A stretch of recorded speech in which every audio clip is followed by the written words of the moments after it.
la mën na ñàkk. Fatel yow aayewuma la woon lii yi ngay def nii nga yaakaar ne mënta ñàkk Fatel nee nga jullit nga sa borom kër jullit la ci société jullit ngeen nekk yow yaa koy waxal sa bopp ci say biir wax saa yoo génnee est-ce que du dem ba mu yàgg nga sóoraale ne am na yow ñu la bëgg am na ñoo xam ne saa yoo waxee waxal nga leen am na ñoo xam ne ñu ngi ci situation bi nga toll te li ngay dund yàlla moo la ko teg du doomu aadama moo la ko teg maanaam nga bàyyi di torturer sa bopp maanaam di bàyyi di génn di wax di ci leeral di ko beesalaat may wax na nga ciy jooy jongoma du jooy Fadel yow da nga rafet macha allah mel ni nga war a mel te li ngay jooy nii lan la lii lan ngay jooy mais Fadel ñu ngi lay ñaanal yàlla dina ñëw lan la mën na ñàkk. Fadel yow aayu. célébrité bu fi accouché am doom dañu taf sama photo. ba tey dañuy taf sama photo. boo duggee ci commentaire danga fay fekk nit bu toog di ma ñaanal wala di sama tur par force danga ko ci dégg. ala kulli xaal mënuma ci dara. Ça te fait mal? Qu'est-ce qui te fait mal? Le fait de ne pas nga am doom wala le fait que nit yi di la sonal da nga war a am doom da nga war a am doom. tonton Pape man damaa bëgg xale.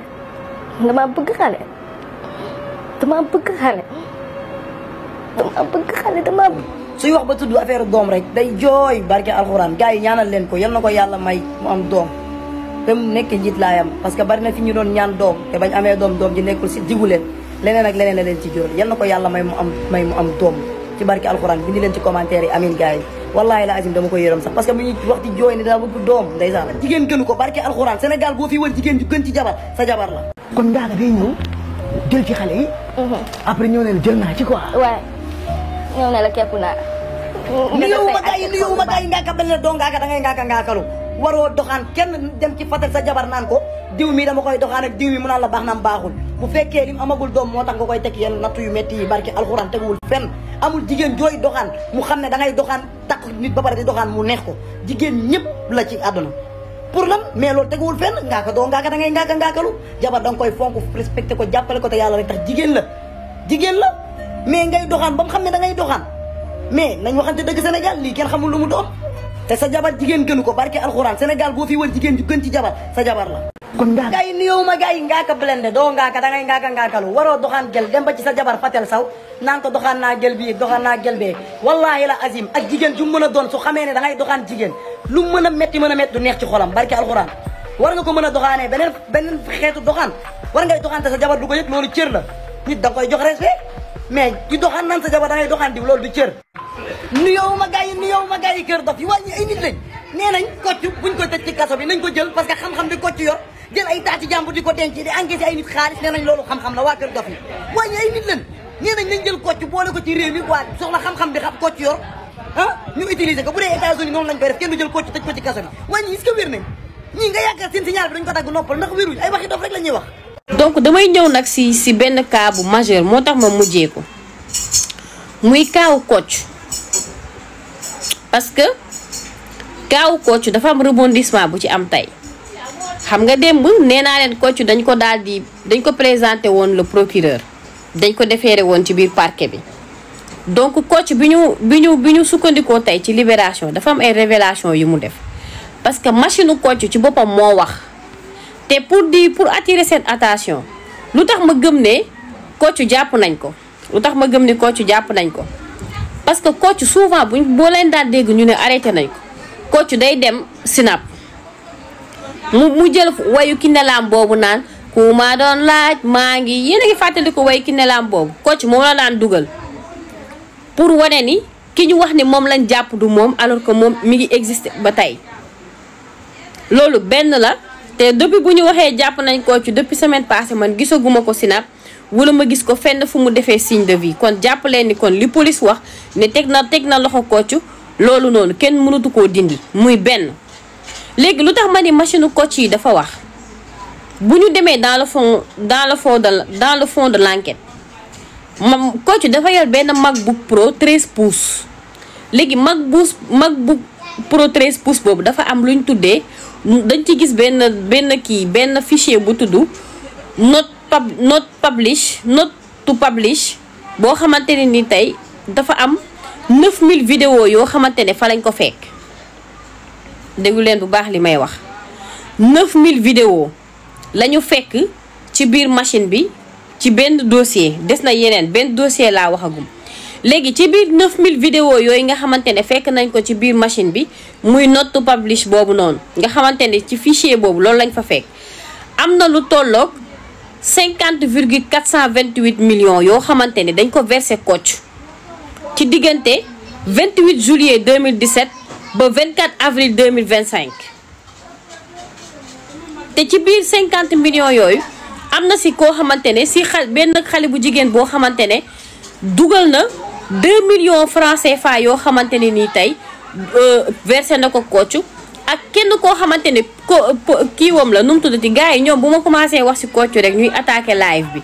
bu ma nu mu tuddati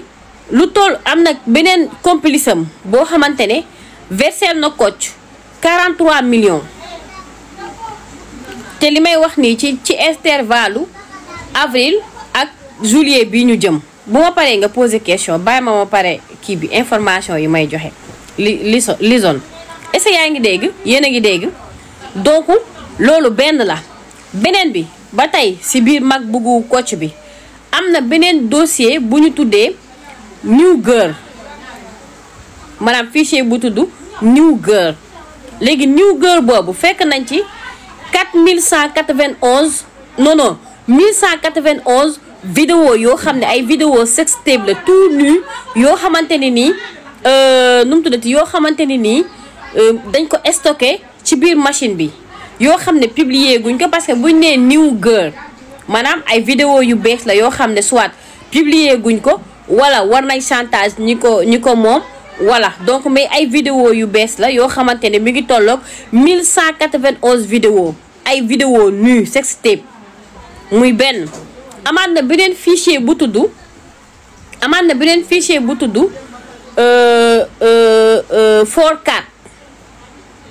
4 boobu waaw 4 la si je me trompe pas 4 fichier 4 boobu tamit am na 147 vidéo 147 vidéo yooyu mooy ñi nga xamante ne jot nañu leen commencé nañ leen di leen chantage joxeeguñu ñoom ñu ngi nekk di négocier donc à somme presque Kocc yor na lu tolloog 10 000 vidéo yoo xamante ni publier gu ko ay vidéo yu bees tàq vidéo kii sextape ay vidéo tout nu ñii dañ leen di am na si ñoo xam ne sax boo seetaanee vidéo yi da ngay gis ne ñoom sax yëguñu ne ñu ngi leen di filmer ñoom sax yëguñu ne ñu ngi leen di filmer ci biir vidéo yi ñoom sax yëguñu ne ñu ngi leen di filmer ci biir vidéo yi donc yooyu ay vidéo yu bees la te complice u Kocc bi ma wax ne moom moo dugal à travers transaction bi compte bi CBAO la donc à travers complice am boobu moom moo versé 43 millions yi te 43 millions yi kooku noonu instant bi nii ñu ngi koy wër moom mi nga xamante ne complice u Kocc la ñu ngi koy wër instant bi parce que moom moo def virement bi ci compte ki nga xamante ne moom mooy Kocc muy El Hadji Babacar Dioum alias Kocc ba tey ci ordinateur Kocc bi CDC ci enquête bi ñu gis ne am na benn fichier boo xamante ne moom ñaari investissement yi mu def muy benn bi restaurant la ci tijji ak benn kiiwu parking automobile bu tudd Mba Authority donc moom mooy parc automobile mooy oto yi ngeen dégg ñu doon doy parce que moom bi ñu defee perquisition këram Ngor mooy oto yi ngeen dégg ñu ne fekk nañ fa lu tolloog 8 oto ak benn oto boo xam ne plaque immatriculation bi logo police moo ci nekk ak tamit benn bloc boo xamante ne carnet de vaccination la fekk nañ ko moom ci biir këram moom Kocc ak ay téléphone portable ak ay comme li ma wax ak ay yenn matériel yoo xamante ne moom mi ngi koy yor maa ngi leen di ziar yéen ñiy soog a dugg. li ma ci intéressé lay wax bi ma leen nuyoo yéen ba pare bu ñuy séntu gor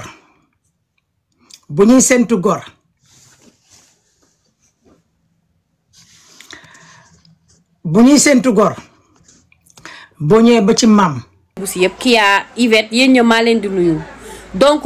yooyu yëpp fekk dañ ko si biir këram xam nga yéen a ngi dégg ñu naan Alonzo maa ngi leen di ziar suñu réew moom day saboté donc ñu ngi wax ne jabaram foofu ñu dégg ñu bëri ñu ngi naan lan moo tax ñu jàpp jabaram lan 18 téléphone portable d'accord Pam Ndiaye donc ñu ngi wax lu tax ñu jàpp jabaram est-ce que war nañ ko jàpp est-ce que waruñu ko jàpp mais attends moom xam nga tey police buy def enquête képp ku mu jàpp ni suspect nga daf lay teg loxo su jàppee ni jabaram si complice la bokk da koy teg loxo su jàppee ni xaritam wala kii ko gis naa nag attention gis naa benn vidéo benn image buy circuler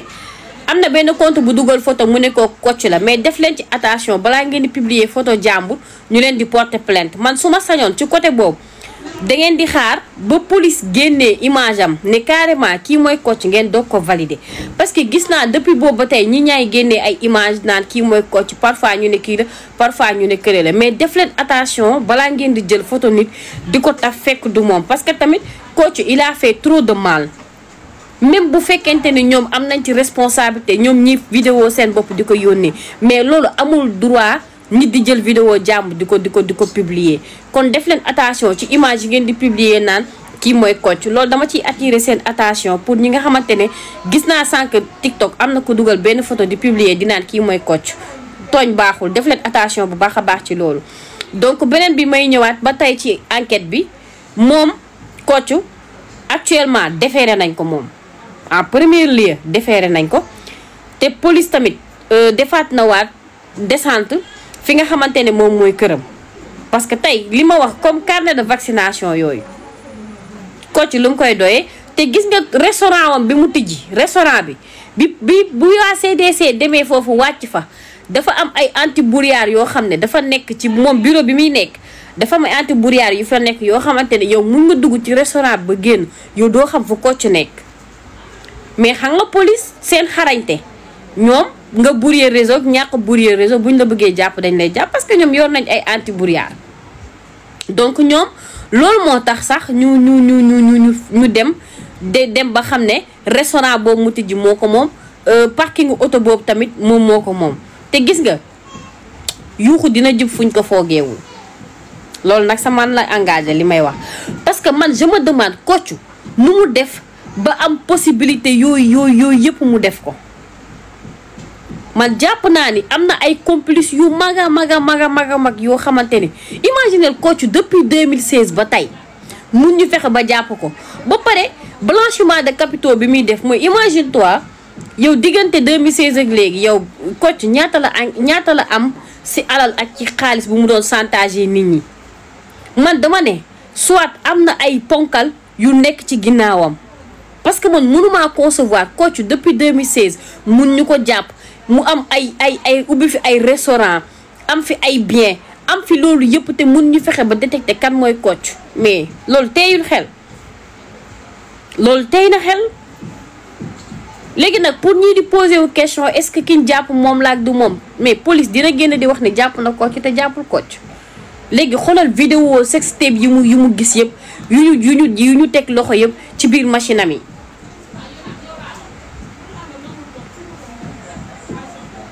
tey te not to publish lan lay signifier yéen ñi dégg anglais man nag dégguma anglais not to publish lan lay signifier ba pare ni mu ranger dossier yi fichier par fichier dossier par dossier et li gën a garaaw mooy ci biir enquête bi ko waa CDC laajee mu ne dañ pirater machine am il est très fort ah Kocc ñu pirater machine am Kocc kan moo mën a pirater machine Kocc mel ni kuy wax ak ay xale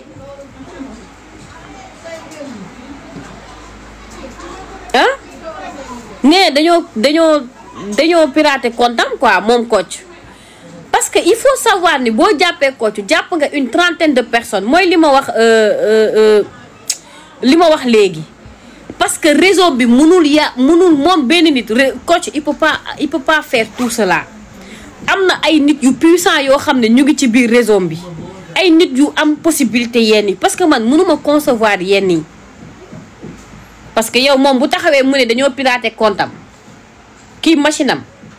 yow Kocc kan moo mën a pirater machine am donc dafa bëgg a wax ne élément yi ñu fekk li ñu fekk ci machine am moom defu ko ci te ak site pornographie yi nga xamante ne fekk nañ ko ci biir machine bi moom mu créé ko uniquement pour jël vidéo yi di ko fa dugal. moo tax ma ne bis bu xam nga ubbi nañ information judiciaire nii ubbi nañ ko yuuxu dina jub fuñ ko foogeewul de man gëm naa ni affaire Kocc bi dina fa muy jëm ndox du fa am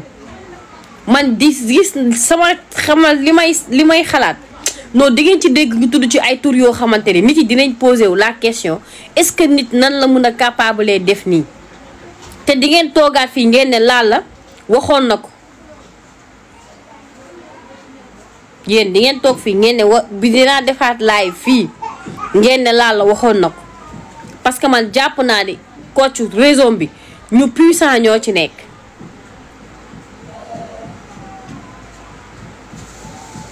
kon donc loolu la te benn machine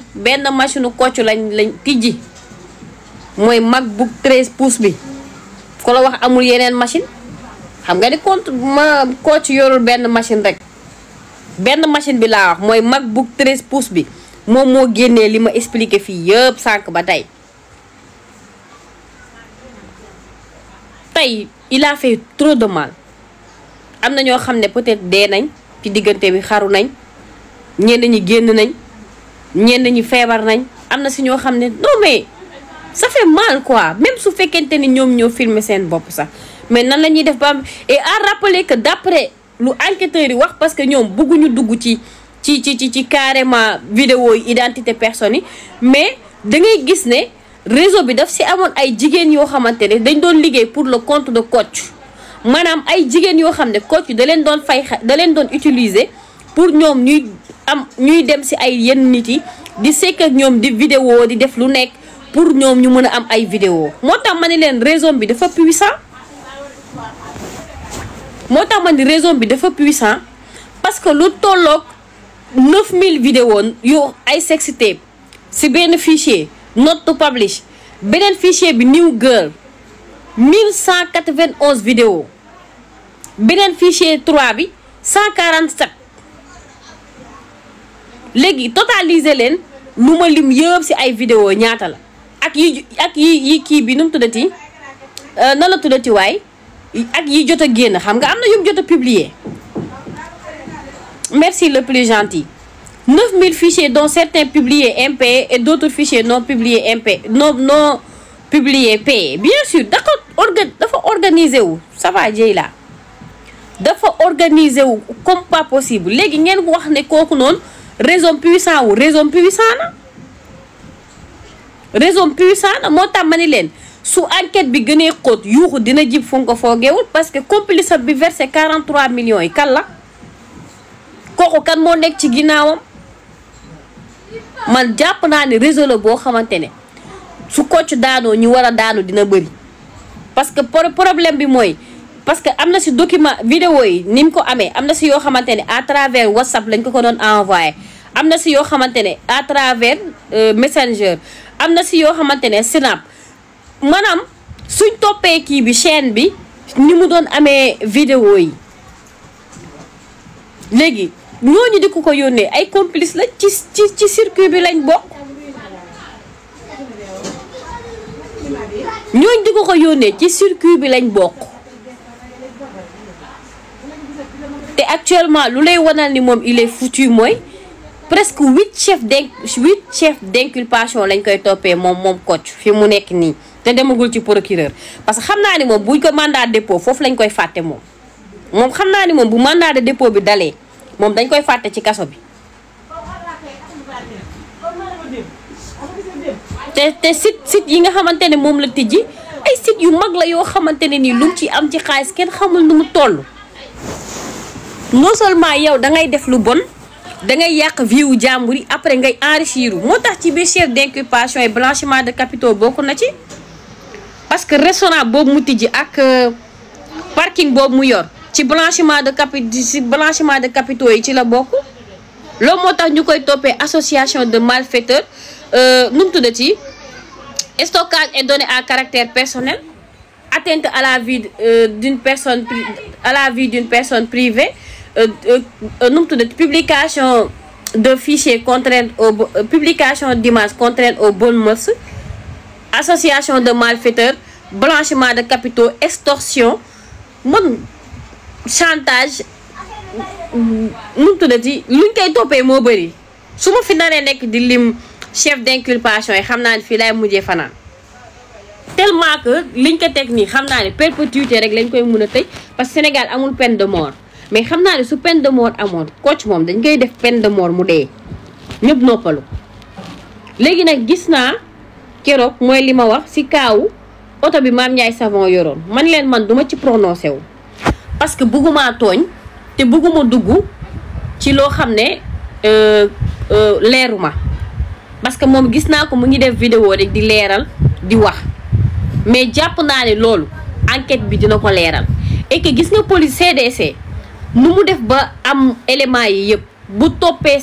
enquête bi dina xam ba xam da ci impliqué wu oui ou non. loolu moo tax parce que ñu bëri ñu ngi may interpeller di ma si laaj dinaan ma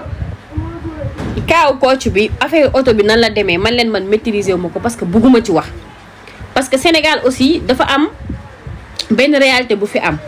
da ngay génn di wax ci benn affaire suba borom mun na la woo porter la plainte moo tax bugguma ci prononcé wu mais jàpp naa ne kaaw Kocc bi bu leen ko yàqamti bu leen ci jaaxle bu enquête bi continuer parce que ubbi nañ information judiciaire su enquête bi continuer ñoom ñëppay wadd benn par benn ñoom ñëppay feeñ. te gis nga li Kocc di def am na ñu ko commencé woon di def ay xale yu tuuti gis ngeen bërki démb benn élève xawma étudiant bu ñu jàpp ci affaire sextape mu jël ay vidéo di ko stocké ci téléphone am di ci chantage ay nit kim ci doon chantage moo dem dénoncé ko wax ay filiation police di ko topp ba jàpp ko xaw ma ndax jot ngeen information boobu li ma leen di wax ni ci biir semaine bii la donc cela veut dire que yeneen Kocc ñu ngi doon jéem a judd et en rappeler que gis nga Sénégal man jàpp naa ni l'arrivée des réseaux sociaux démb wax naa ko sama live si je me trompe pas dañu préparé wul woon nit ñi ci l'arrivée des réseaux sociaux loolu moo tax tey te ñu bëri dañu foog ni réseaux sociaux dafa bon réseaux sociaux bonul parce que man à travers sama TikTok bii lépp lu ma siy génnee si information lu baax la te dina permettre seen ñu bëri am information kon réseaux sociaux bonul mais li ci nit ñi di def moo tax tey peut-être ñenn ñi di naan réseaux sociaux baaxul mais xale bu tuuti bu am 21 ans xaw ma nan lay commencer di jël ay vidéo di ko stocké ay vidéo yoo xamante ni ay sextape di ci chantage ay xale tuuti ay élèves collège ay collégiennes ak ay élèves yoo xamante ne li ay étudiants yoo xamante ni li université la ñu nekk wala ñu nekk ci université privée yi te ki ma lay wax nii 21 ans la am. boo leen demoon libération ngeen jeex dossier boobu di ngeen ko gis bërki démb xaw ma démb lañ ko defeere te ci biir kii bi et fàtte naa ci biir fichier yi am na ci ay lomotif yoo xamante ne jot na génn de mais lomotif yooyu ba ñu demee fekk nañ ko ci biir machine Kocc bi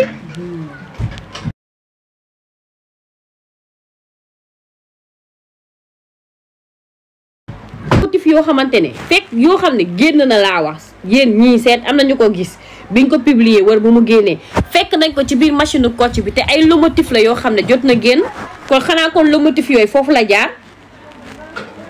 ay lomotifu nit yoo xamante ne fii Sénégal yéen ñëpp seetaan ngeen lomotif yi te amanda yeneen yoo xamante ne mu ngi woon ci biir kii bi nu mu tuddati ci biir machine am bi léegi nag dafa am beneen aspect boo xamante ne loolu nit ki la engagé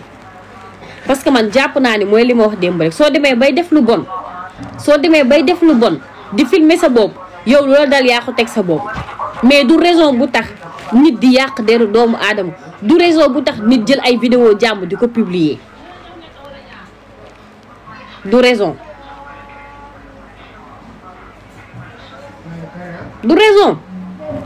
te comme li ma wax rek raison bi yaatu na raison bi rëy na raison bi bëri na complice raison bi y a trop de non-dits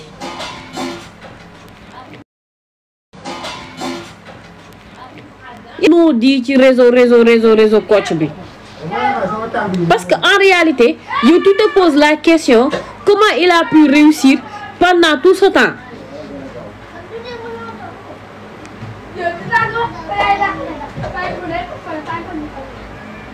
Pendant tout ce temps nan la def ba réussir lu mu réussir nit yi duñu posé wu question ci loolu. non mais affaire appartement yi kay mo wax la affaire appartement yooyu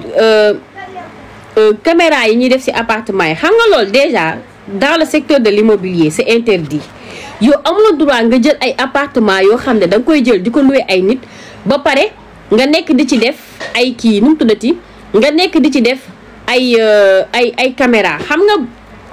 gisoon ngeen li xewoon Ngor waa ji jëloon caméra yi placé ko ci chambre bi amul couple jëkkër ak jabar ak ñëpp bekk ba ko enquêteurs yi laajee xam nga moo tax bu ma déggee ñu naan loolu vice la tayuñu ko patati patata da ngay posé wu la question mais yow nan ngay yoree ay appartement di ko louer ay appartement meublé nga nekk di ko louer nga louer ko nit ba pare jël ay caméra monté ko ci biir jël vidéo yi di ko stocké sa machine wala sa téléphone bi ko enquêteurs yi laajee lan la wax dañu da ko doon seetaan rek pour le simple plaisir di ko seetaan mais y a problème kooku est-ce que wér na xam nga ne kooku soxla na cicatrice yow boo demee ba yow loolu noonu dangay toog ngeen ne voilà tey duma la ko nëbb de gis nga affaire Ngor boobu noonu ci immeuble boobu noonu bi ñu waxee ne CDC am na ku mu jàpp ay caméra la jël monté woon ko si mais secteur immobilier bi da nga gisati ku ci demati kenn dematu ci. depuis boobu ba tey secteur immobilier bi marché bi dafa yàqu kenn dematul ci benn appartement parce que kenn wóolootul kenn mais bu ñu demee ba nekk ci dëkk boo xamante ne chargeur bàyyi noonu waaw danga koy débranché ci power bank bi nga jël chargeur bi branché xoolal jëlal chargeur bi moo wan la waaw débranché le câble type C bi waaw kay boobu ngay branché. donc suñu demee ba nekk ci dëkk boo xamante ne yow nee nga vidéo yi doyee woo ko dara mais juste dangay toog di ko seetaan waaye kooku wér na est-ce que kooku wér na moo tax man nit ñi dañuy jaawale gis nga dof yi ñu ngi ci biir kër yi nit ñi wérul ñu ngi ci biir kër yi parce que man honnêtement am na ci psychologie boo xamante ni mun ma ko comprendre ci nit léegi nag comme am nañ police boo xam ne wax dëgg yàlla jamono ji lépp lu jëm ci wàllu lépp lu jëm ci wàllu réseaux sociaux mu ngi fi lu waaye di def nag nga xam lu waaye di def ci réseaux sociaux yi nanga ko xam gis nga ko foog ni da nga toog sa TikTok bii di live di wax lu la saf te ñoom duñ la seetaan yaa ngi juum man mii sama live bii rek xam naa ne ñu ngi may seetaan su ma fi waxoon lu ma fi warul wax balaa maa génn sama kër gi waa cybersécurité ni ma wele viens comme yow da ngay nekk ci TikTok bi di wax du n'importe quoi boo leen seetloo moo tax gars yi rigal da ngeen gisati kenn ko fi rëpp fii nga naan xëy kaa diw wax na nii kii tontu na fii topp kaa fii dugg na fii da nga déggati anam déggatoo ko parce que dofuñu jine jàpp ñu sénégalais xamul yàlla waaye xam na yar man dama ne woon TikTok bi depuis bu yàgg lañ war a segg tranche d'âge bi il faut que police bi wala justice bi am la mainmise sur les réseaux sociaux nga xamante ne da koy régulariser normal de ce fait que ak foo munti nekk ak loo munti def soo deful lu dul naka su dul noonu ci réseaux sociaux yi ñu fekk la seen biir kër.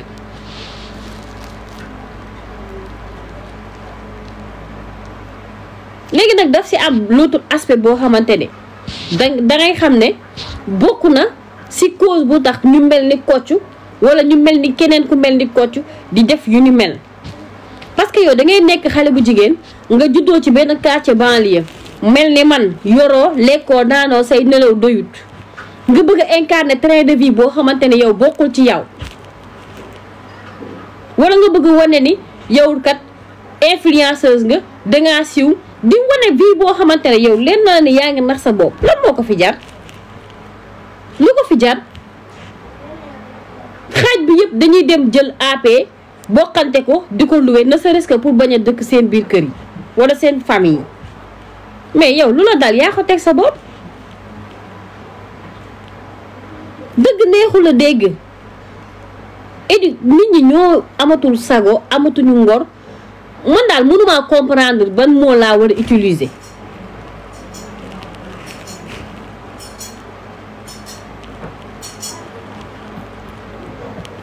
mënuma ko comprendre quoi mënuma comprendre loolu kon donc jàpp naa ne cybersécurité mi ngi def liggéey bu am solo na nit ñi def attention lu waay di def ci TikTok bii baa nga koy def ci Facebook bi baa nga koy def ci réseaux sociaux yi na nga ko xam parce que gis nga gaay ku ñu bëgg a jàpp dañ lay jàpp léegi nag yow mënoo nekk ci dëkk nanguwoo liggéey nanguwoo daan sa doole amoo métier amoo dara sa àdduna yëpp yow yàq ay doomu jàmbur kese noo mën a amee alal baax na mais naa ko am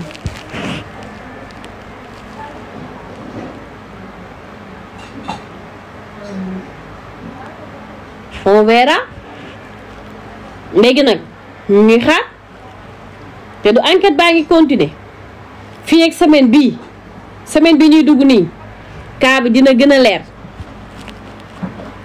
ku bokk ci réseau bi di nga feeñ parce que buñ toppee circuit topp transaction yi topp lépp wallaay les masques vont tomber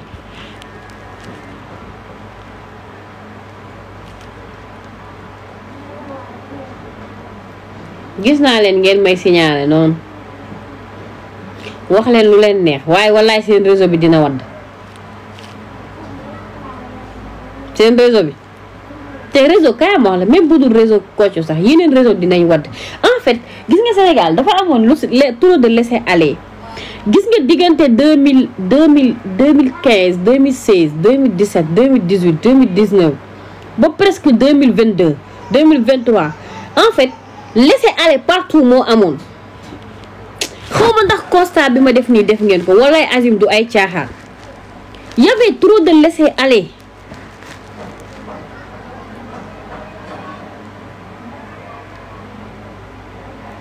non suñu réew t'inquiète comprendre naa ñoo far yow Guèye lan ngay reetaan non mais c'est la vérité seetlu xaw ma ndax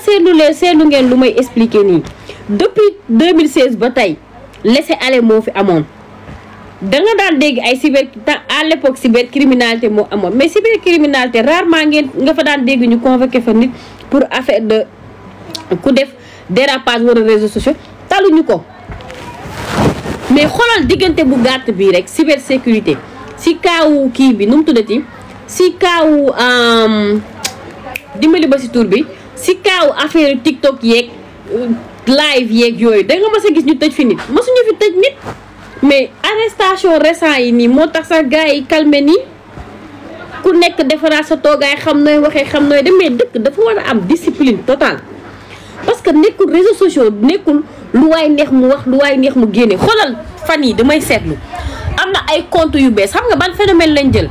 phénomène jaay yàpp mais de façon indirecte lañ koy defee dañoo créer ay compte spécial yoo xamante ni prostitution déguisée lañ ciy def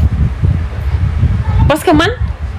comme li ma wax damay def sama investigation parce que su ma duggee en réalité su ma gisee compte boobu man damay dugg pour xool profil bi war a ma vérifier mais soo duggee damay dugg ba ci ami yi mooy liste ami yi ma xool mais dangay gis ne benn réseau bi la ñu commencé ubbi ay compte ñoom tam seen côté ñu ngi yaatal seen réseau bi et que loolu tamit c'est cybersécurité war na si jël ay responsabilités te boo xoolee xale yi ay xale yi tuuti lañ xale yi ndaw koo si contacté woon bu amee 12 ans wala 10 ans ci la yem ay xale yi tuuti ñu ne dañuy jaay yàpp ci dëkk boo ci xale yu tuuti yoo xamante ne yow yaa ngi war a jàng war nga dem tey leneen te am na si ñoo xamante ne kaay moox la xaaj bi yëpp tamit duñ ay sénégalais de am na si ñoo xam ne duñ ay sénégalais je pèse très bien mes mots bugguma stigmatiser kenn nag mais am na si ñoo xam ne duñ ay sénégalais mais parfois dañuy jël ay photo sénégalais di ko def seen profil yi damay gis seen live te xam nga ñoom ban heure la ñuy live 1h du matin 2h jëm 3h du matin man duma nelaw guddi man duma teel a nelaw guddi ñu ngi fii biir Sénégal balaa ñoo live 1h jot na 1h du matin 2h 3h man maa la wax lii man duma wax lu ma maîtriser wul su ma waxee rek jàppal ne li may wax topp naa ko. am na ay sénégalais waxuma amul ay sénégalais dama ne am na si ñoo xam ne du ñu ay sénégalais mais am na ay sénégalais bien sûr am na ay sénégalais ay xale tuuti man parfois damay poser wu la question est-ce que ñoom am nañ ay parents. parce que bu njëkkoon ñi nga xamante ne ñi nga xam ne ñoom ñoo yore woon réseau bu mag bi ñoom nekkuñu woon Sénégal léegi nag dafa am ay xale jigéen yoo xamante ne fii lañ nekk ñoom ci réseau bu mag bi lañ bokk léegi dañ leen di ubbil ay compte spécial ñoom tamit ñuy doxal mais cybersécurité maa ngi leen di ñaan 1 heure 2 heures dee leen dugg TikTok ngeen topp live yi ngeen xool di ngeen jàpp ba doyal te lu bon yu bon la ñuy wax ci live bi di ko def. ay góor yu ñàkk fayda nag yenn góor yu ñàkk fayda naan jox ma numéro beeg man dama jaaxle daal ci réew mi daal di amatuma si yaakaar oh my god am na si commentaire yoo xam ne su ma ko xoolee damay àdduna day tukki bu may c'est du n'importe quoi wallaay azim. léegi imaginer yow nga am doom mu gis loolu foog ne loolu lu baax la dañu nekk di pervertir en réalité la société.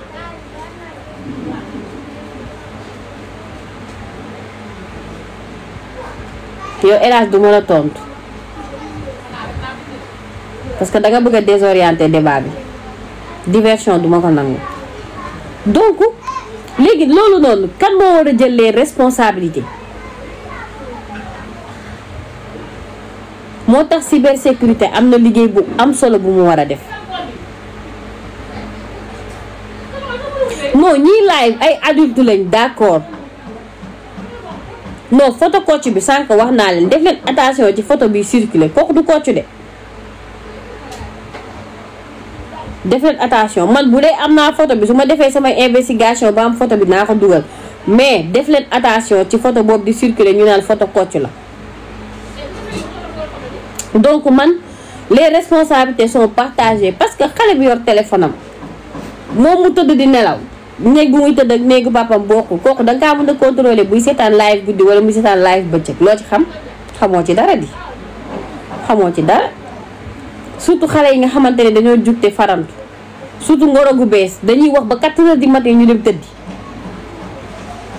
dañuy wax téléphone ba 4 heures du matin dem tëddi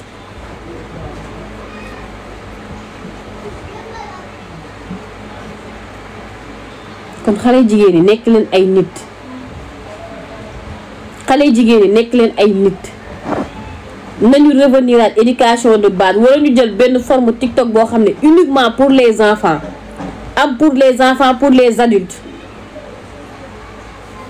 xam naa géy mi sax si la bokk si ñuy doxaan di wax téléphone ba 4 heures du matin si la bokk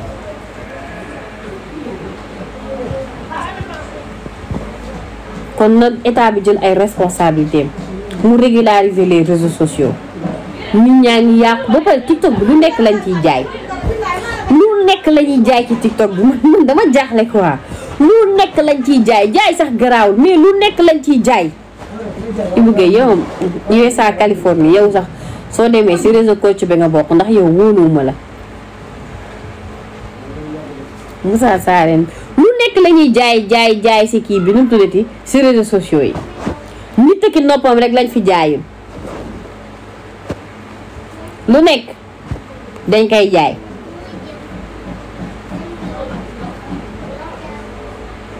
donc ñoom ñu jël seen responsabilité assainiraat réseaux sociaux yi tranche d'âge bi nañ ci insister ba pare nañu am la mainmise man ci loolu laay taxaw nañ ci am la mainmise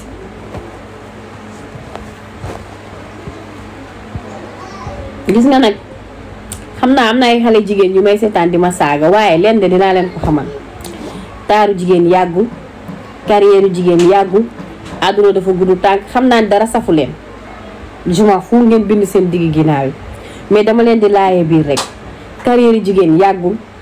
taaru jigéen yàggul àdduna dara yàggul xale day dee mag day dee ndaw day dee nekk leen ay nit gis nga xale góor yi boo leen toppee ñenn xale yu góor yi boo leen toppee seen bëgg-bëgg góor la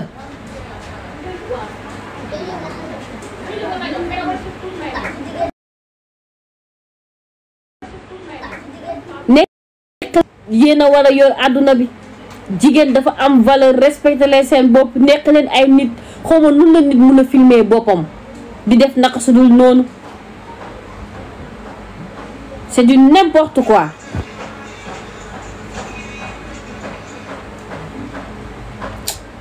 ko jaaxle quoi TikTok sax lañu war a supprimer ñëpp a noppal su ko defee ñuy dem Facebook ñëpp tayal bàyyi. donc loolu moo nekkoon. li ma ci intéressé lay wax bi ma leen nuyoo yéen ba pare bu ñuy séntu gor bu ñuy séntu gor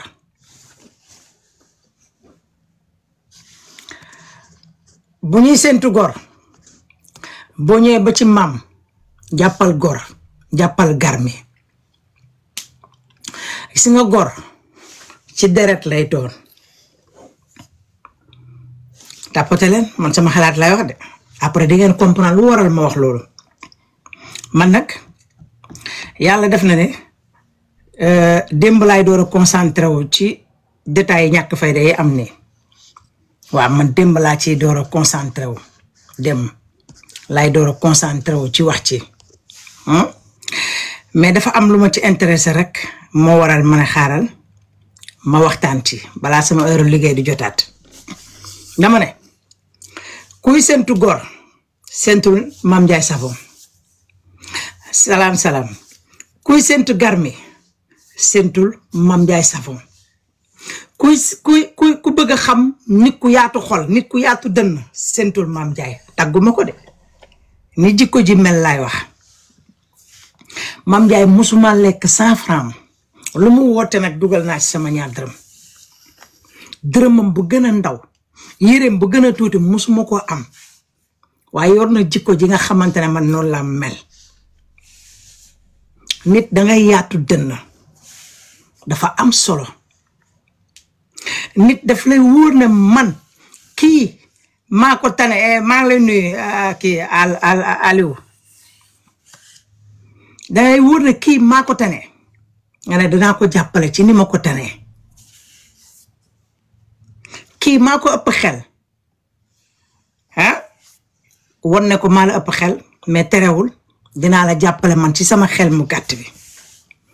donc bu ñu naan góor dëgg ku yaatu dënn dëgg mu ngi nii muy Mame Ndiaye Savon doole ma laaj lu tax yomb na dama leen wax lan moo tax dama leen koy tegal ngeen xam lu tax ma wax loolu man nag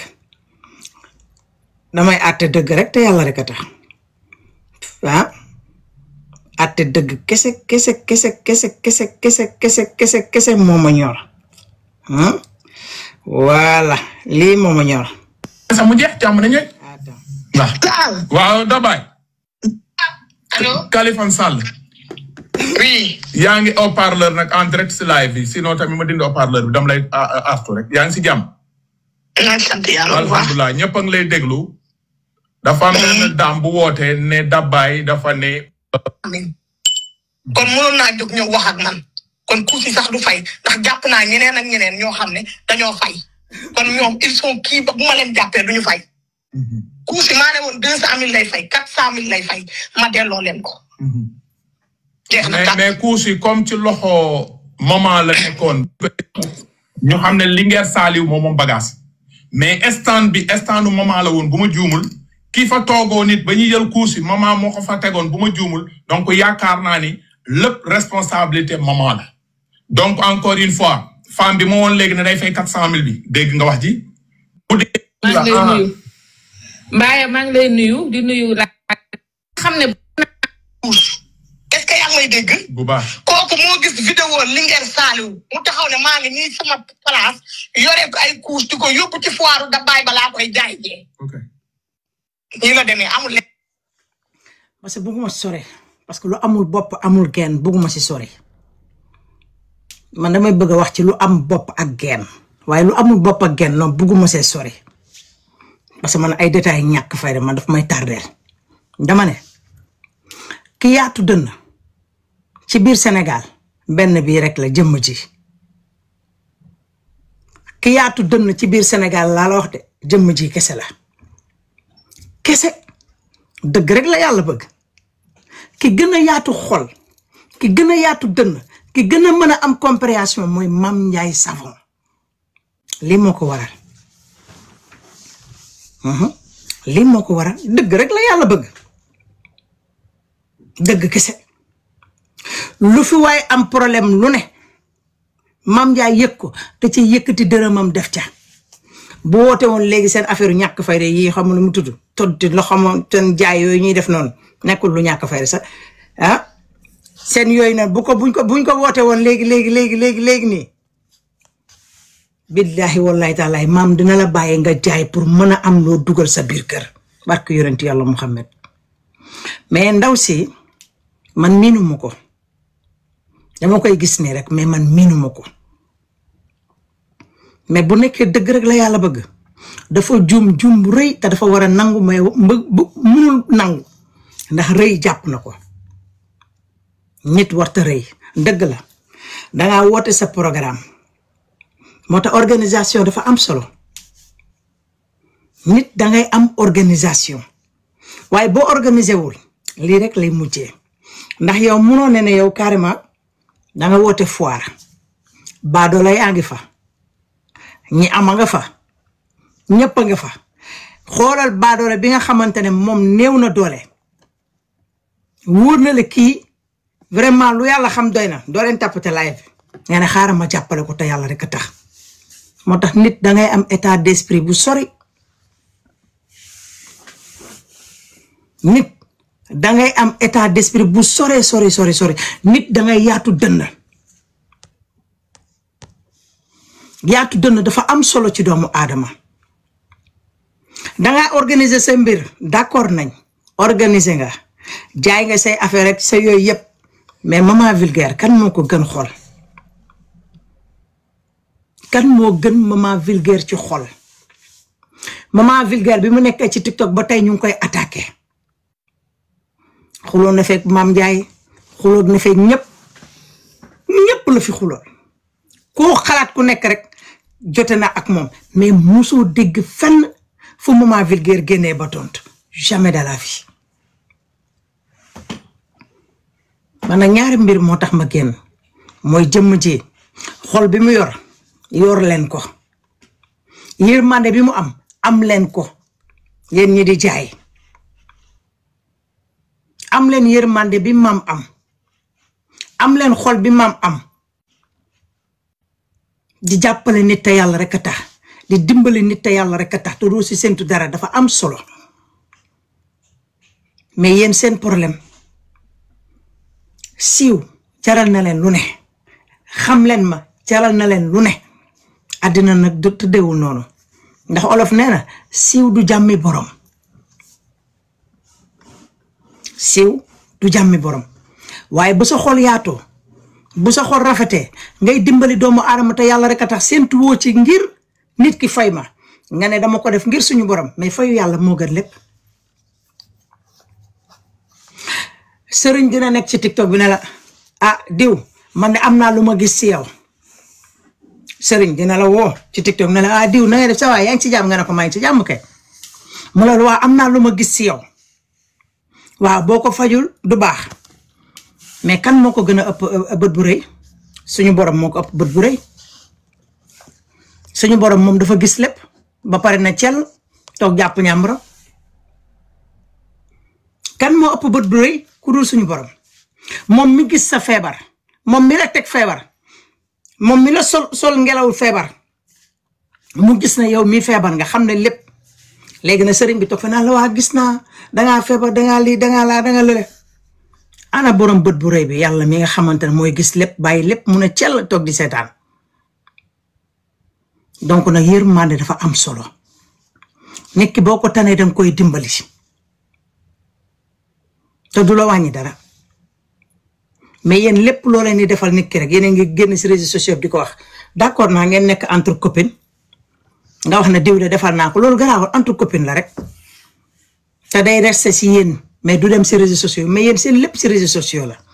lépp loo leen defal ci nit ki lu baax yéen ko naan tay ci réseaux sociaux bi ban important la am ban njariñ la am tapoter leen live bi s'il vous plaît ban njariñ kese la leen amal donc nag da ngeen di dellu si waat Mame Ndiaye Savon xoolal barki dem bi mu génnee di def li nga xamante ne mooy ubbi magasin bi mais ñaata doomu aadama ñoo taxaw rang bi mel ni mbàccum gerte lu may loolu Mame Ndiaye lan moo may loolu Mame Ndiaye Savon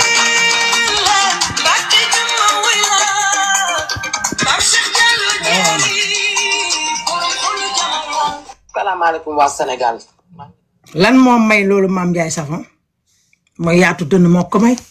xol bu rafet moo ko may yërmande moo ko may fonk doomu aadama moo ko may donc yéen da ngeen bëgg a nekk ci réseaux sociaux bi di tànqal askanu Sénégal te ñun dañoo sonn ñun dañoo damm dañoo tàyyi sonn nañ ci seen détails ñàkk fayda yi Maman Vulgaire kan moo ko gën a yaatu xol nit ñi xuloon nañ ak moom xas nañ ko saaga nañ ko mais kenn musul gis Maman Vulgaire ku mu tontu man de bi ma nekk ci ñoom ñëpp ñi fi ñëw ci TikTok yëpp fii lañ ma fekk mais musuma gis fenn fu Mame Ndiaye Savon xaw ma Maman Vulgaire tontoo kenn musuma ko gis tontu la ba addina bi yëg ne kii tontu na la man musuma ko gis Mame Ndiaye Savon fii la ma fekk ci TikTok bi Maman Vulgaire fii la ma fekk ci TikTok bi ñu xale yu jigéen ñoom ñëpp fii lañ ma fekk ci TikTok bi mais wax dëgg fa yàlla musuma gis fenn fu Maman Vulgaire tontoo ku yàlla bind ci kaw suuf musta léegi nag yow Dabaye dangaa juum te man damay comprendre que ne nit kese nga danga juum parce que tey maman tey vraiment li ko dal dafa metti li tax li ko dal mu metti mooy Maman Vulgaire doomu aadama la mu nekk xale bëgg a liggéey waaw mu nekk xale bëgg a liggéey mais yàlla suñu borom mu ngi koy jàppale ci wërsëg bi mu am yàlla nga ko ci jàppale léegi nag yow ngeen waxtaan seen publicité seen lépp daal ngeen waxtaan ba mu sotti yow boo amoon lu la naqare ci Maman Vulgaire sax doo ko régler noonu parce que nag xew-xew nga woote dëmm yaa ngi fa jinne yaa ngi fa rab yaa ngi fa nuuxor yaa ngi fa nit yaa ngi fa te nit boo ne yow da nga am classe dafay am yoo xamante ne ngay incarné loo xamante ne yow lii wóor na la man lii may incarné est-ce que nuru naa ko dama ne li ngay def yomb na mooy dama ñëw incarné man de xol bu yaatu la am waaw man dama baax man dama gën man dama lii loolu ngay incarné déjà boo incarné comme man yaay fal la lu ma neex laay def lu ma neex laay wax continuer ci domaine boobu mais yow da nga ñëw incarné yow soutien de femme nga dangay dimbali femme yi dangay taxawu femme yi waaye yow sa mbokkum femme bu jalgatee sax yow yaa ko war a delloo si waat ndànk ma sàmba du yëg ma demba du yëg li nga roqee Fall lim la wax dëgg la de dëgg wér pëng la tegal si taabal bi xam man seetaanu ma ko woon dégg naa ko muy mooy tudd ci laay fam bi te woowu ma ko sax xam naa keneen na ko woo ko tudd maman rek mu yaakaar man la lim la wax dëgg bu wér pëng la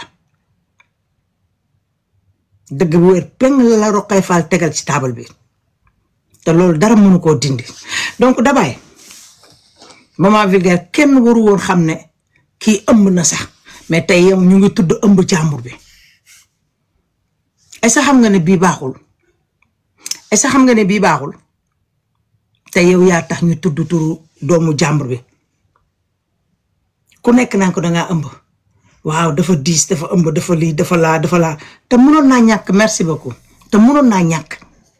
mënoon ngaa régler problème bi dans le discrètement te Masamba du xam Mademba du xam Paate du xam mais nga def ko en public bi xale bi daanoo xëm rek nga waroon na jël sa ambulance woote ñu jël ko yóbbu nga ànd ak moom hôpital waxtaan ak moom ne ko ah maa ngi jégalu xëy na malentendu la rek mais li am ni da bëggewuma ko woon nii wala nga bàyyi ba foire bi jeex takk nga ne ko ah jànk bëgguma la woon wax dara de waaye nag ah am naa lu ma naqari nii ak nii ak naa prochaine fois su may def foire ah bu mu demee noonu nit dof nit ki loo ñàkk am dégg digg ne ah pourtant kii li mu wax dëgg la de waaye maman vulgaire nee naa la moom deful dara te boo ubbee foire kii ñëw jël fële kii ñëw jël fële kii ñëw jël fee ñëw bëgg a jaay lu mu lay wàññi qu'est-ce que ça peut te déranger quoi lan la lay wàññi nit da ngay yaatu dënn comme Mame Ndiaye Savon maam dënnam yaatu na barke Rasulullahi moo tax man dama ko naw elle est comme moi man je suis comme ça man sama dënn dafa yaatu man damay encaisser man moo tax su ma takkee musiba la bugguma takk mais maam dafa yaatu dënn xol bi set amul yi lu bon ci nit yow nag xamaluma la mais sa comportement bi nga jot a wane avec la vulgarité bi nga jot a wane man ça m'a fait peur dama gën a reculer waat gisoo man TikTok bi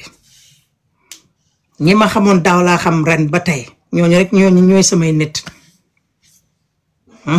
Awa Poutine Ndeyaram Roqee Fall ainsi de suite ñooñu Mame Ndiaye Savon ñooñu maman vulgaire rek ñooñu waaw ba tey dara changé wu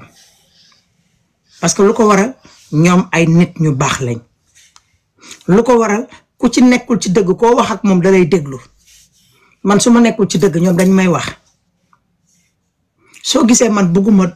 xaritoo ku nekk dugganteeg ku ne parce que jikko ji nit ñu yor man yoruma ko man mënuma defanteeg samay nit bëgguma ko dëgg la damay juum des fois nit rek la des fois ma déconné te man su ma déconné boo ma wooyee ne ma dangaa déconné ma la wax nga dëgg maa ngi jéggalu ci yow lay des rek nga bañ ma baal mais man doomu aadama kese la waaye yow danga ñëw incarner benn affaire boo xamante ne mataloo ko rafetul parce que maman kenn waru woon xam ne sax ëmb na mënoon naa ëmb ba wasin kenn du ko xam léegi foo tourné ci live yi vidéo yi ñu dagg maman vulgaire dafa ëmb mais suuraaleel làmmiñ bi suuraaleel bët yi te nit dafa soxor doomu aadama dafa soxor doomu aadama nu mu mën a def pour yàqale da koy def léegi nag yow ci détail boo xam ne amul bopp amul genn ñëpp xam doomu jàmbur bi dafa ëmb pour quelle raison ban njariñ la amal lan la lay apporter tapoter leen live bi s'il vous plaît lan la lay apporter donc dangaa déconné dabaay xam nga Dubaay dangaa déconné rafetul ni nga doxalee jekkul nit des fois dangay xool loo xamante ne lii wóor na la su ma ko defee dina gaañ ñett nga ne non du ma ko def bàyyil mu sedd maturité moo koy waral mais ni nga toogee ci live fi Californie dugg ci wax si appel nga ne carrément daf ma koy fay 400,000 man ci laa ne yow ban façon doomu aadama nga ban façon nit nga parce que na alal du faj de gàccee kese lay faj Mame Ndiaye Savon mi man dama ne moo la ëppale waaye aka am diñ day gis ne kii vraiment wóor na ma su ma ko toppee dina yàqu dina gaañu mun a noo garaal bàyyil mu sedd bu doon Mame Ndiaye Savon la day yëkkati alal ji ne la am maa la ko ci dolli laat ak Rasulullahi loolu la ñu naan ku am état d'esprit bu yaatu nit dangay am épaule bu rëy mais yow nga bëgg nit ki fay la 400,000 heureusement Californie ça la def ci bu rafet mu woote cagnotte lu mu gaaw sénégalais dugal nañ ma xale bi nga xamante ne mooy maman vulgaire ñoo wax problème bi yëpp nu mu demee man sànq laa koy seetaan nii mu ñëw expliquer lépp nu mu demee loolu yëpp mënoon naa ñàkk parce que yéen da ngeen ñoo bëgg a tànqal da ngeen ñoo bëgg a sonal da ngeen ñoo bëgg a fat ci ay détails yoo xamante ne apporté wul dara Sénégal